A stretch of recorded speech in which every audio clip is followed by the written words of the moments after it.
Hello everyone, my name is Abhishek Gupta and I welcome you all on this RBWM Decoder series. दोस्तों RBWM Decoder series के through हम लोग RBWM component को decode करने की कोशिश कर रहे हैं। अब इसका मतलब क्या है कि भाई हम लोग यहाँ पे पहले एक MCQ को डिस्कस कर लेते हैं, उसके बाद हम लोग उस MCQ के थ्रू कंसर्न्ड टॉपिक को रिट्रेस करने की कोशिश करते हैं भाई। अल्टीमेटली हम लोग यहाँ पे क्या कर रहे हैं, we are using the reverse engineering technique for covering this RBWM component guys. अब आज के इस सेशन के अंदर we will be covering debit cards and credit cards भी।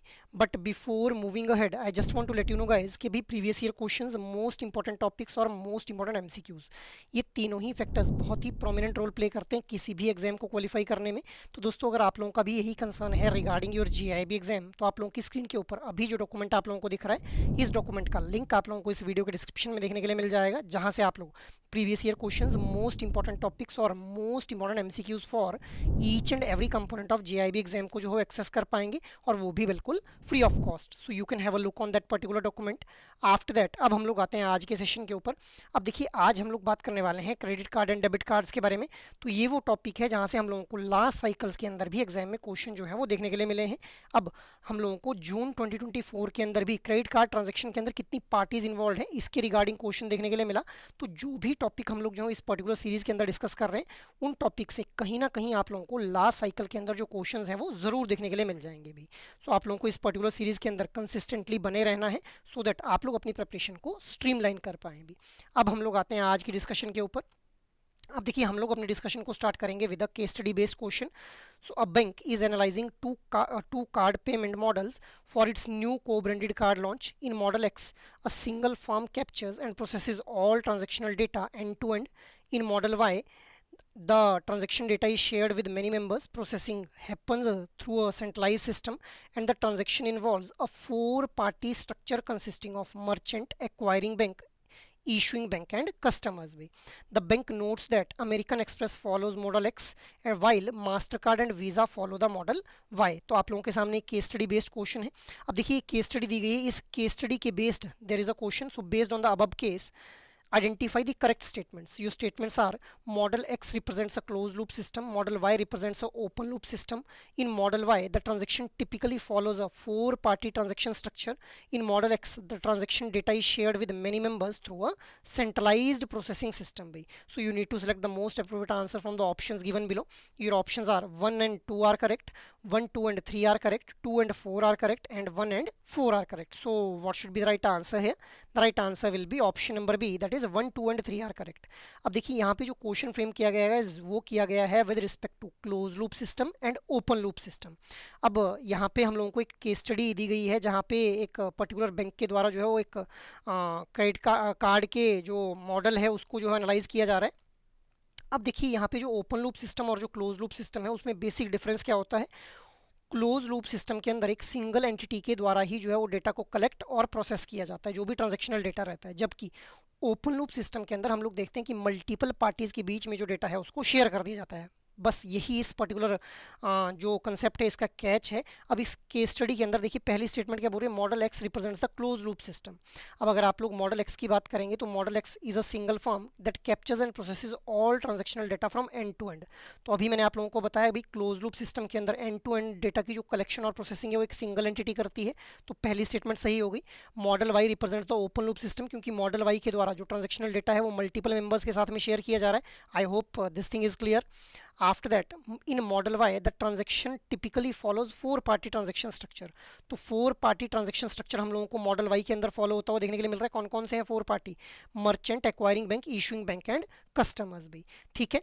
आफ्टर दैट फोर्थ स्टेटमेंट क्या बोल रही है, model x, in model x the transaction data is shared with many members through a centralised processing system. नहीं भी, हम लोगों को मॉडल एक्स के द्वारा क्लोज लूप सिस्टम फॉलो करता हुआ देखने के लिए मिल रहा है, बट ये जो हमारा सेंट्रलाइज्ड प्रोसेसिंग सिस्टम है ये कहाँ पे फॉलो किया जाता है, ओपन लूप सिस्टम के अंदर। तो इसीलिए ये स्टेटमेंट हमारी जो है बिल्कुल गलत हो जाती है, and that is why option B becomes the right answer है। I hope this thing is clear. अब हम लोग जो है वो इस पर्टिकुलर ओपन लूप सिस्टम और क्लोज लूप सिस्टम को तो डिस्कस करेंगे ही, साथ में इसके कुछ पेरिफेरल कंसेप्ट्स को भी डिस्कस कर लेंगे गाइस। तो सबसे पहले हम लोग अपनी डिस्कशन को स्टार्ट करते हैं विद द क्रेडिट कार्ड्स। तब देखिए गाइस, क्रेडिट कार्ड्स की अगर बात की जाए तो किस तरह से जो बैंक्स हैं उनके द्वारा क्रेडिट कार्ड बिजनेस को अंडरटेक किया जा सकता है। तो एक तो डिपार्टमेंटली भी वो क्रेडिट कार्ड बिजनेस को अंडरटेक कर सकता है एक बैंक, अपनी एक सब्सिडरी कंपनी के थ्रू भी क्रेडिट कार्ड बिजनेस को अंडरटेक किया जा सकता है बैंक के द्वारा, और एक थर्ड पार्टी के साथ में टाई अप अरेंजमेंट करके भी जो है वो क्रेडिट कार्ड बिजनेस को अंडरटेक किया जा सकता है। अब यहाँ पे आप लोगों ने ध्यान रखना है कि हालांकि देखिए हम लोग जानते हैं कि जो बैंकिंग सेक्टर है इसका रेगुलेटर कौन है, रिजर्व बैंक ऑफ इंडिया है, बट जब भी क्रेडिट कार्ड बिजनेस को अंडरटेक करना होगा एक बैंक ने तो वहाँ पे रिजर्व बैंक ऑफ इंडिया के प्रायर अप्रूवल की ज़रूरत नहीं है, बट हाँ बैंक की जो नेटवर्थ है that should be 100 crore rupees भी। अब जब भी क्रेडिट कार्ड बिजनेस को अंडरटेक किया जाएगा बैंक के द्वारा तो एक वेल डॉक्यूमेंटेड पॉलिसी जो है बैंक को फॉलो करनी है, fair practice code need to be followed, मतलब किसी भी तरह के अगर चार्जेस वगैरह लगाए जा रहे हैं या फिर फ़ी वगैरह जो है वो उस क्रेडिट कार्ड के केस में देखने के लिए मिल रही है तो उसके लिए जो ट्रांसपेरेंसी मेंटेन करनी है विद द कस्टमर भी। Along with this due diligence need to be performed by the bank. Due diligence का मतलब क्या है कि भी एक प्रॉपर वेरिफिकेशन वहाँ पे जो परफॉर्म करनी पड़ेगी बैंक को, सो दैट बैंक जो खुद को प्रोटेक्ट कर पाए अगेंस्ट द रेपुटेशनल रिस्क। अब चाहे बैंक यहाँ पे डिपार्टमेंटली अपने कार्ड को इशू करता है, चाहे वो सब्सिडरी कंपनी के थ्रू कार्ड को इशू कर रहा है या फिर टाई अप अरेंजमेंट के थ्रू जो क्रेडिट कार्ड बिजनेस को अंडरटेक कर रहा है, अल्टीमेटली अगर क्रेडिट कार्ड को मिससेल किया जाता है तो वहाँ पे जो रेपुटेशन है वो किसकी खराब होगी, बैंक की ही हम लोगों को जो है रेपुटेशन खराब होती हुई देखने के लिए मिलेगी। तो इसीलिए रेपुटेशन खराब ना हो इसीलिए ड्यू डिलीजेंस जो है वहाँ पे परफॉर्म की जाएगी bye the bank. After that अब हम लोग बात कर लेते हैं, देखिए क्रेडिट कार्ड के अंदर हम लोगों को bye now pay letter card का कंसेप्ट देखने के लिए मिलता है। मतलब आप लोग क्रेडिट कार्ड के थ्रू अभी जो पेमेंट अभी जो है ट्रांजेक्शन परफॉर्म कर लीजिए, अभी गुड्स एंड सर्विसेज आप लोगों ने परचेज किए उनके अगेंस्ट जो पेमेंट करनी है वो क्रेडिट कार्ड से अभी आप लोगों ने कर दी, उसके लिए आप लोगों को जो पेमेंट आप लोगों ने क्रेडिट कार्ड के थ्रू पेमेंट की उस पेमेंट को रीपे करने के लिए आप लोगों को जो कुछ टाइम दिया जाता है जिसको बोलते हैं interest free period guys. So buy now pay later का कंसेप्ट यहाँ पे रहता है, payment have to be payment made have to be repaid after designated period भी। अब अगर इनके फीचर्स की हम लोग बात करें तो देखिए क्रेडिट कार्ड जनरली हम लोगों को जो थिन प्लास्टिक कार्ड के देखने के लिए मिलते हैं, इनकी डायमेंशन यूजुअली जो है वो 3/1/8 इंच एंड 2/1/8 इंच देखने के लिए मिलती है। आइडेंटिफिकेशन इन्फॉर्मेशन हम लोगों को क्रेडिट कार्ड के ऊपर देखने के लिए मिलती है, जैसे सिग्नेचर या फिर कुछ प्रीमियम कार्ड्स के केसेस में हम लोगों को जो है वो पिक्चर भी एम्बोस होती हुई देखने के लिए मिलती है। अब ये जो क्रेडिट कार्ड्स हैं these can be read by ATMs as well as point of sales terminal. So point of sales terminal क्या है, ये वही मशीन है जहाँ पे जाकर के आप अपने कार्ड को जो है स्वाइप करते हैं एट द मर्चेंट एस्टेब्लिशमेंट भी। I hope this thing is clear. After that अब हम लोग बात कर लेते हैं क्रेडिट कार्ड के ऑपरेशनल प्रोसेस के बारे में।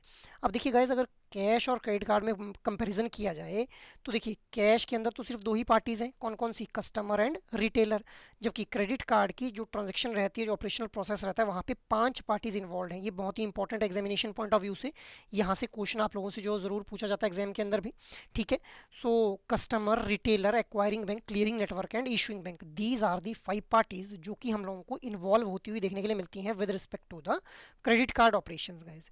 अब किस तरह से ऑपरेशनल प्रोसेस हम लोगों को यहाँ पे देखने के लिए मिलता है, तो देखिए कस्टमर के द्वारा पॉइंट ऑफ सेल्स टर्मिनल या फिर ऑनलाइन ट्रांजैक्शन के थ्रू जो ट्रांजैक्शन है उसकी रिक्वेस्ट को इनिशिएट किया जाता है। अब यहीं पे पेमेंट गेटवे और जो पेमेंट प्रोसेसर है इस पेमेंट को सेटल करवाने में हेल्प करते हैं। अलॉन्ग विद दिस यहाँ पे हम लोगों को एक्वायरर बैंक देखने के लिए मिलता है। एक्वायरर बैंक कौन सा बैंक हो जाएगा, जिस बैंक ने पेमेंट रिसीव करनी है with the help of this credit card भी। Along with this next entity is the issuing bank. Issuing bank क्या हो जाता है, जिस बैंक के द्वारा कार्ड को इशू किया गया है, जिस बैंक ने क्रेडिट कार्ड को इशू किया है उसको हम लोग यहाँ पे क्या बोल देंगे, इशूइंग बैंक बोल देंगे। After that next is the clearing network. अब क्लियरिंग नेटवर्क का काम क्या है कि फंड्स का जो ट्रांसफर हो रहा है उसकी सेटलमेंट करवाना, उन फंड ट्रांसफर को सेटल करवाना guys, that is the major work of this clearing network भी। तो ये 5 पार्टीज हम लोगों को देखने के लिए मिलती हैं, याद रखना है आप लोगों ने 5 पार्टीज कौन कौन सी हैं, customer, retailer, acquiring bank, clearing network and issuing bank भी। आफ्टर दैट नेक्स्ट हम लोग यहाँ पे बात कर लेते हैं close loop system and open loop system के बारे में। अब देखिए क्लोज लूप सिस्टम की अगर बात की जाए तो क्लोज लूप सिस्टम के अंदर अभी मैंने आप लोगों को बताया कि यहाँ पे जो ट्रांजेक्शनल डेटा है उसको कैप्चर और प्रोसेस एक सिंगल एंटिटी के द्वारा ही किया जाता है। फॉर एग्जांपल अमेरिकन एक्सप्रेस के द्वारा जो है क्लोज लूप सिस्टम का यूज़ किया जाता है for the capturing and processing of transactional data. मतलब यहाँ पे अमेरिकन एक्सप्रेस जो सोल एक एंटिटी है जिसके द्वारा सारा प्रोसेस जो कैरी ऑन किया जा रहा है, जबकि ओपन लूप सिस्टम के अंदर जो डेटा है that is being shared with many members, यहाँ पे सेंट्रलाइज सिस्टम का यूज़ किया जाता है for the processing of transaction. 4 parties are generally involved in this particular open loop system, that is merchant, acquiring bank, issuing bank and customers भी। अब कौन जो है इस ओपन लूप सिस्टम का यूज़ करता है, so Mastercard and Visa, these are the entities जिनके द्वारा ओपन लूप सिस्टम का यूज़ किया जाता है। मतलब जो डेटा है उसको कलेक्ट और प्रोसेस मल्टीपल एंटिटीज़ के द्वारा जो है वो किया जाता है। मल्टीपल मेंबर्स यहाँ पे जो है वो ट्रांजेक्शनल डेटा की कलेक्शन और उसकी प्रोसेसिंग के अंदर इन्वॉल्व हम लोगों को देखने के लिए मिलते हैं भाई। आफ्टर दैट नेक्स्ट हम लोग बात कर लेते हैं स्पॉन्सर एंड देयर रोल्स के बारे में। अब देखिए इंडिया के अंदर हम लोगों को जो मेजर प्लेयर्स देखने के लिए मिलते हैं as a sponsor, those are Visa, Mastercard, RuPay and American Express. अब ये एक्चुअल में पेमेंट नेटवर्क के स्पॉन्सर की तरह एक्ट करते हैं। इनके द्वारा डायरेक्टली कार्ड इशू नहीं किया जाता है। कार्ड डायरेक्टली इशू कौन करता है? MX. Why? Because MX operates in the close loop system. अभी हम लोगों ने इसके बारे में बात की कि क्लोज लूप सिस्टम के अंदर जो एमएक्स अमेरिकन एक्सप्रेस जो ऑपरेट करता है, इसीलिए इसी के द्वारा जो कार्ड है वो इशू किया जाता है। रेस्ट जो ये वीज़ा, मास्टर कार्ड और रुपए हैं, इनके द्वारा कार्ड इशू नहीं किए जाते हैं भाई। अब यहाँ पे हम लोगों को देखने के लिए मिलता है कि जो बैंक्स और फाइनेंशियल इंस्टीट्यूशंस हैं वो इस पेमेंट नेटवर्क को बाद में ज्वाइन करते हैं by paying some membership fee, और फिर अल्टीमेटली ये जो है वो ये जो बैंक और फाइनेंशियल इंस्टीट्यूशन है ये कार्ड को इशू करते हैं guys, in case of Visa, Mastercard and RuPay. American Express is the exception here, जिसके द्वारा कार्ड इशू भी खुद ही किया जाता है अभी। आफ्टर दैट इन स्पॉन्सर्स के रोल क्या है? तो देखिए एक तो ये फैसिलिटेट करवा रहे हैं ट्रांजेक्शन को, बेसिक इंफ्रास्ट्रक्चर प्रोवाइड कर रहे हैं for the settlement of funds. Along with this किस तरह से ट्रांजेक्शन की जो सेटलमेंट है वो होनी है, उसके लिए जो स्टैंडर्ड और प्रोसीजर डिटरमाइन किए जाएंगे वो भी कौन करेगा? स्पॉन्सर्स ही यहाँ पे डिटरमाइन करेंगे। इसके अलावा ये एक ग्लोबल कम्युनिकेशन नेटवर्क भी प्रोवाइड करते हैं सो दैट इन कार्ड्स के थ्रू ग्लोबली जो ट्रांजेक्शन हैं उनको परफॉर्म किया जा सके भी। तो ये हम लोगों ने स्पॉन्सर्स और उनके रोल के बारे में बात कर ली। After that, now there is another question in front of you. With reference to the debit cards, consider the following statements. Your statements are: a debit card provides access to funds available in the linked bank account for purchases and ATM withdrawals. A debit card allows the cardholder to use borrowed funds to up to a pre-approved credit limit. Statement 3 क्या बोल रही है? Debit card follows the buy now pay now concept with immediate payment from the account. Statement 4 क्या बोल रही है? Debit card contain embedded account details that allow usage at merchant location and ATMs. और statement 5 क्या बोल रही है? Debit cards are typically issued immediately while opening a bank account.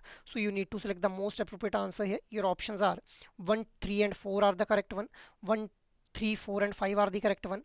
2 and 3 are the correct one. Only 1, 2 and 5 are correct. So what should be the right answer here? The right answer will be option number B, that is 1, 3, 4 and 5 are correct. अब second statement गलत क्यों हो जा रही है यहाँ पे? क्योंकि यहाँ पे देखिए अब ये जो क्वेश्चन है ये डेबिट कार्ड के रिगार्डिंग फ्रेम किया गया है. हम लोगों ने आज के सेशन में क्रेडिट कार्ड और डेबिट कार्ड को डिस्कस करना था. अब हम लोग डेबिट कार्ड को डिस्कस करना स्टार्ट कर रहे हैं विद द क्वेश्चन भी. अब देखिए debit card allows the card holder to use borrowed fund up to a pre approved credit limit. नहीं भी, डेबिट कार्ड के केस में हम लोगों को देखने के लिए मिलता है कि जो डेबिट कार्ड है वो लिंक्ड रहता है इंडिविजुअल के अकाउंट के साथ में. तो अकाउंट में जितना फंड पड़ा हुआ है उसी फंड को यूटिलाइज किया जा सकता है with the help of debit card भी. सो हमारा सेकंड स्टेटमेंट यहाँ पे गलत हो जाता है. फर्स्ट स्टेटमेंट क्या बोल रहा है? Debit card provides access to funds available in the link bank account for purchase and ATM withdrawal. बिल्कुल सही बात है, अभी मैंने आप लोगों को ये बताया. अब जैसे क्रेडिट कार्ड में हम लोगों ने देखा बाय नाउ पे लेटर का कंसेप्ट था, यहाँ पे बाय नाउ पे नाउ का कंसेप्ट है क्योंकि इमीडिएटली जो पेमेंट है वो कहाँ से डिडक्ट हो रही है? आप लोगों के अकाउंट से डिडक्ट हो रही है. तो थर्ड स्टेटमेंट भी सही हो गई. Debit card contains embedded account details that allow usage at merchant location and ATM. बिल्कुल, आप लोग अपने डेबिट कार्ड के थ्रू मर्चेंट की एस्टेब्लिशमेंट के ऊपर या फिर एटीएम के ऊपर जो है वो ट्रांजेक्शन कर पा रहे हैं, बिकॉज जो आप लोगों का डेबिट कार्ड है उसके साथ में आपके अकाउंट की डिटेल्स जो है एम्बेडेड हैं भाई.